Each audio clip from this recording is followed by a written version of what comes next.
इतना देर हो गई अभी तक ना आइले। पता ना कोर्ट में का होत हुई। ना छोटकी, सब ठीक हुई, तू चिंता ना करा। हमके लगा था वो लोग आ गए। तू बैठा, हम देख के आवतनी।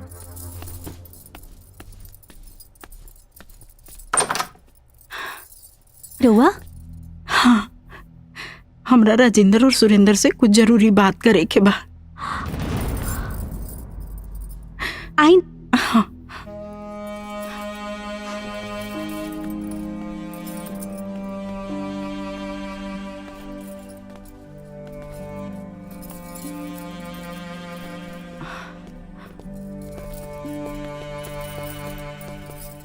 आओ लागतानी भाभी। खुश रह बेटा, खुश रह। प्रणाम भाभी। खुश रह।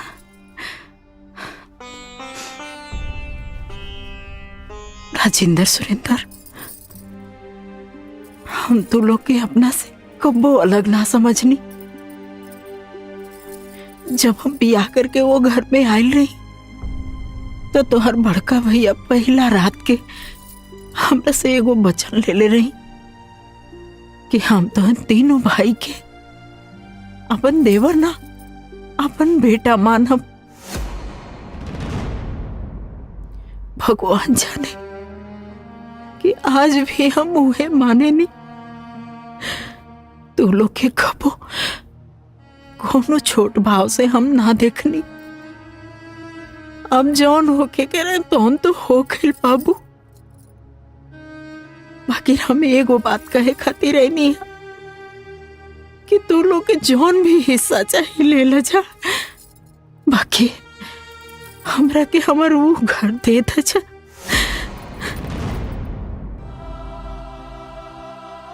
काहे कि वो घर में हमने जिंदगी के सारा रिश्ता नाता सारा दुख सुख जुड़ल बा।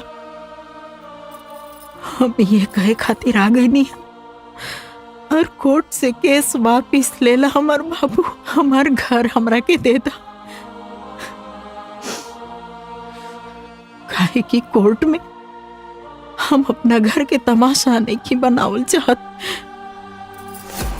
बड़की दीदी, अब जे हुई उ कोर्ट से हुई। रवा जाइए जैसे, कोनो इमोशनल ड्रामा काम ना करी। जाइए जैसे।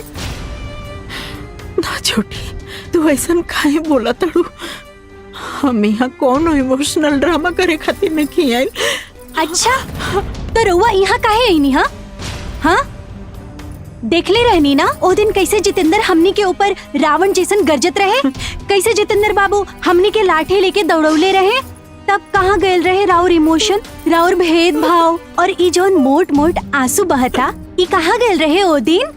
ठीक है कहलू दीदी, सही मुद्दा उठौलू। हा, उ दिन तो बड़का शेर बनत रहे ना। कोर्ट देख के अकल ठिकाने आ गई। उनके ऐसे मुक्ति ना मिली, ओकरा के जेल भिजवाए के ही पड़ी। ई कसम खैले बानी।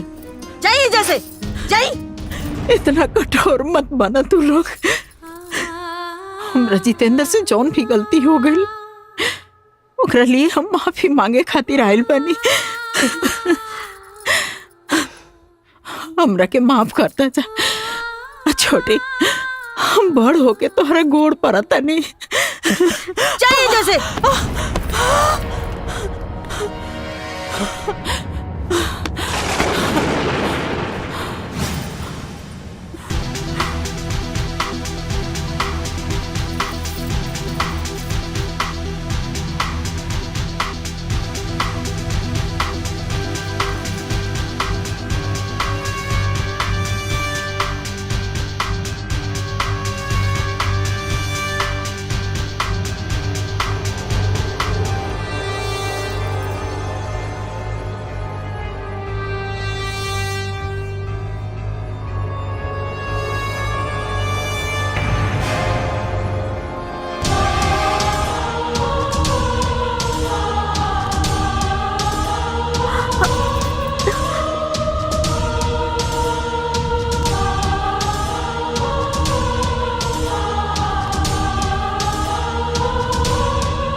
जितेंद्र, ये क्या करे तारा?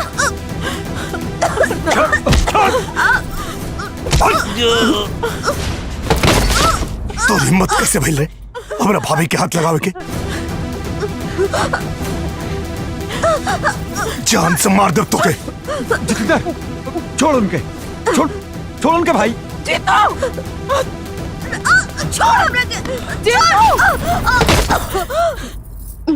अगर तू मार पीट कर बंद ना करबा ना तो हमार मरल मुंह देखबा।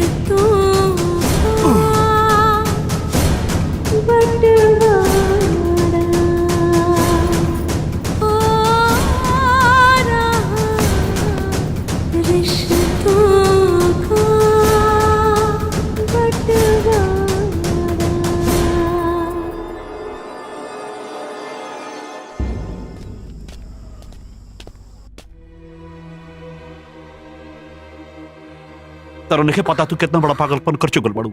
अगर जितेंद्र पुलिस के सामने हमनी के खिलाफ बयान दे दलस तो सब बंटवारा के सपना धोइला के धोइला रह जाई और हमनी पर हाफ मर्डर के केस भी हो जाई। केस का मतलब समझा तारू ना? हमनी के दोनों भाई सस्पेंड हो जात सब। राजेंद्र, पुलिस। हमार बाबू कैसन बाड़न डॉक्टर साहब? देखिए, उनके सर पे गहरी चोट लगी है, अभी कुछ भी कह पाना मुश्किल है।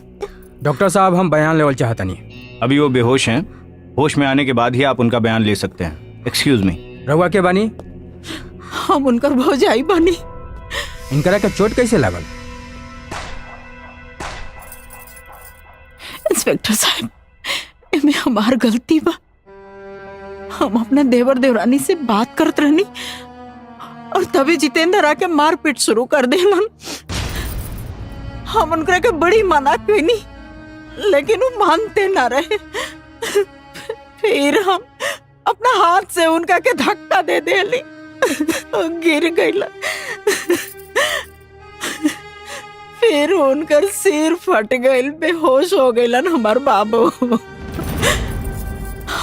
हमार गलती बा, हम दोषी बानी।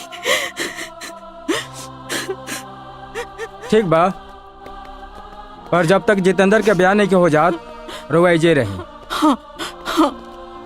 भाभी, ए जी कहाँ जाता नहीं है? नहीं आई जरा आई चली।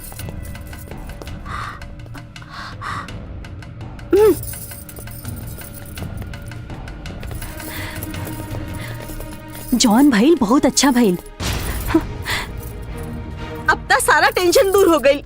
बड़की भौजी सारा दोष अपने सर पर ले लेनी। सही कहलुआ छोटकी, धर्मात्मा बने के शौक बा तो बने धर्मात्मा। अब हमनी के दुख के कांटा खुद ब खुद दूर हो गई। अच्छा तो तब हुई जब ई जितेंद्र मर जाई और ई बड़की भौजी ना जिंदगी भर के लिए जेल चल जाई है और ऐजा जाके ना चक्की बिसिए। ए छोटकी एकदम सही कहा तारू। अब सारा धन दौलत जमीन जायदाद हमनी के हो जाई।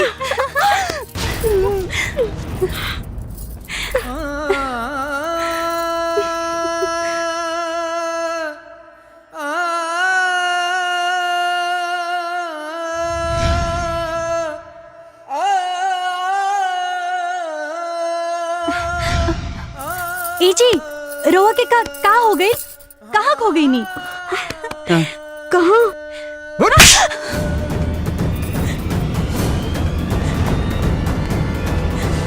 चुप।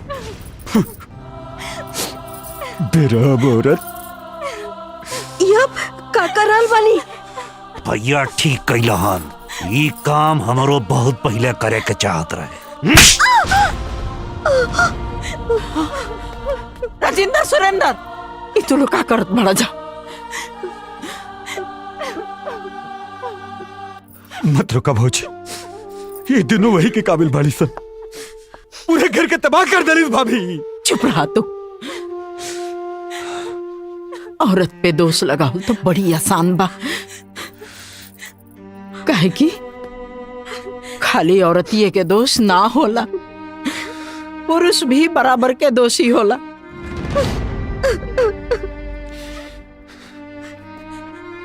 जब ये लोग अनाप शनाप बोलत रहे तो तोलो के दिमाग कहाँ गई रहे? घास चरे खातिर? का अच्छा बा का बुरा बा ये सब तोलो के ना समझ में आई।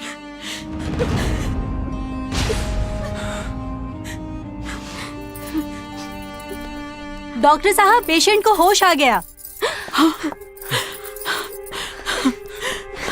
जितेंद्र रुकी, पहले बयान हुई, ओकरा बाद के हुआ उससे मुलाकात हुई।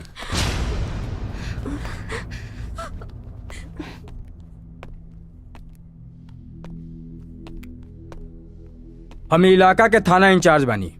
हमरा के खबर मिलल है कि तोहरा साथे मारपीट भइल है। बिना डरे खुल के बतावा हमरा के मरलस तो है के, और ई माथा में चोट कैसे लागल?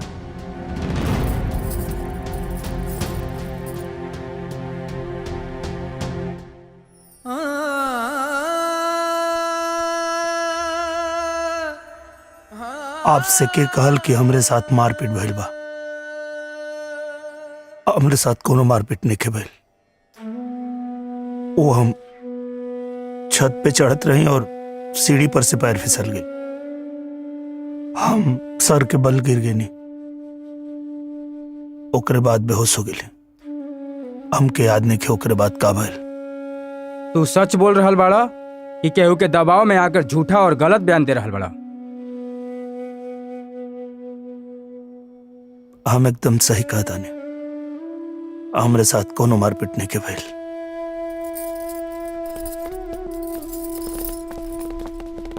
ठीक बा,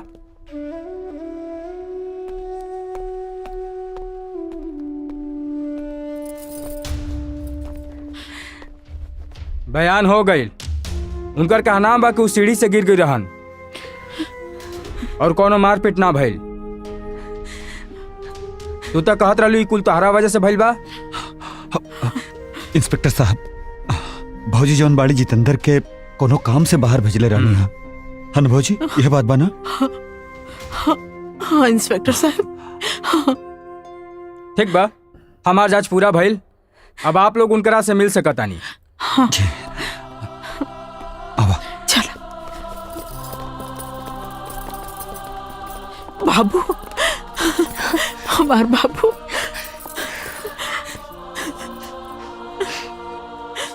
जितेंद्र हमार भाई, हम भटक गेल रहनी है, लेकिन तू हमारा आँख खोल दिला भाई। माफ करते हमरा के, माफ करते भाई। हाँ देवर जी, हमके माफ कर दी। अरे भाभी का करे धरो भैया। तने लोग से हमके कोनो शिकायत नहीं के।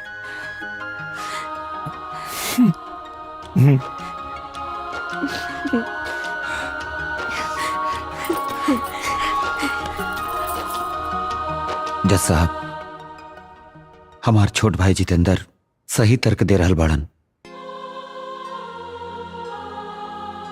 जब पुश्तैनी जायदाद के बंटवारा हो सकेला तो नौकरी करके इकट्ठा कैल जायदाद में बंटवारा काहे ना हो सकेला?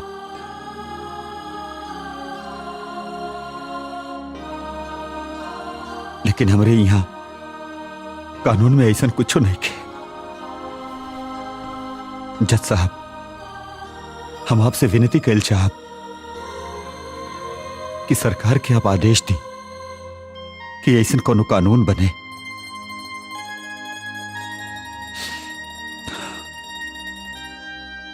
रहल बात जज साहब केस के, तो हम केस वापस लेता नहीं।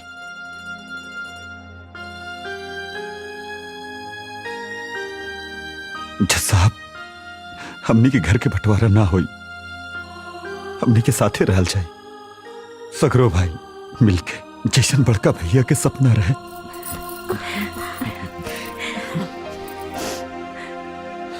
गुड।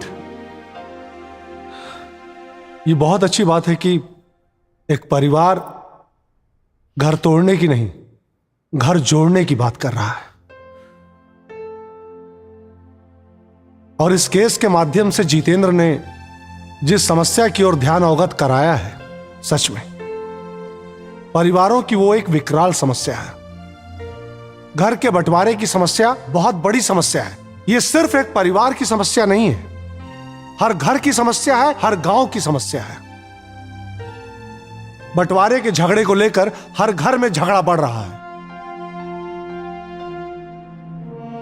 परिवार टूट रहे हैं, यहां तक कि हत्याएं भी हो रही हैं। जितेंद्र ने जो बात कोर्ट के सामने रखी, अदालत उससे सहमत है और इस बात से भी सहमत है कि सरकार को कानून में संशोधन करके नया कानून बनाना चाहिए।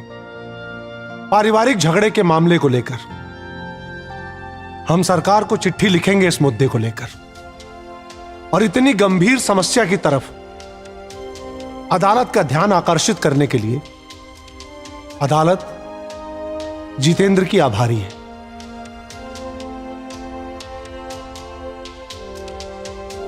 The court is adjourned.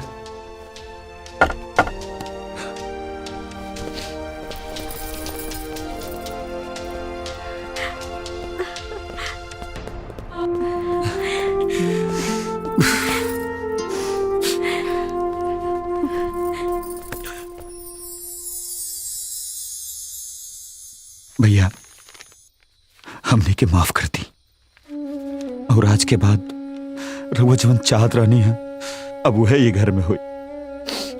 भैया, ये जमीन के पेपरवा दिवाली के पटाखा के संग जला दी का जितेंद्र? खाए ना, बुराई और नफरत के साथ ही यह होए के चाहिए।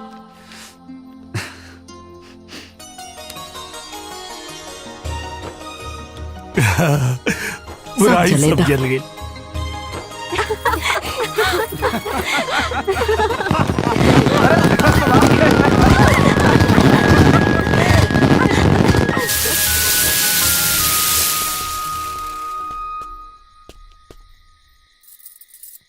हम रउआ लोगों से कुछ कहे आयल बानी। कहीं हमार बाबूजी बदलत दुनिया के समझ ना पहिले,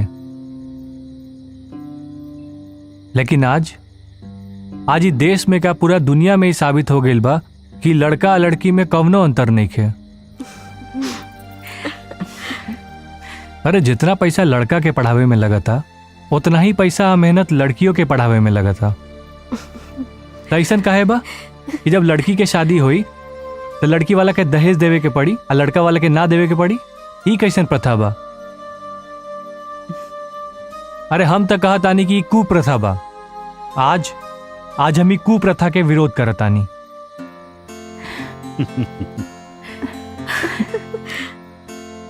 हमके माफ कर दे, ये रिश्ता मत तोड़ी। हमारा दिमाग में पुराना जमाना के रीत रिवाज के कादो कीचड़ भरल रहे, जे कि हमार बेटा हटा देलस। इस शादी के मना ना करी, होके दी।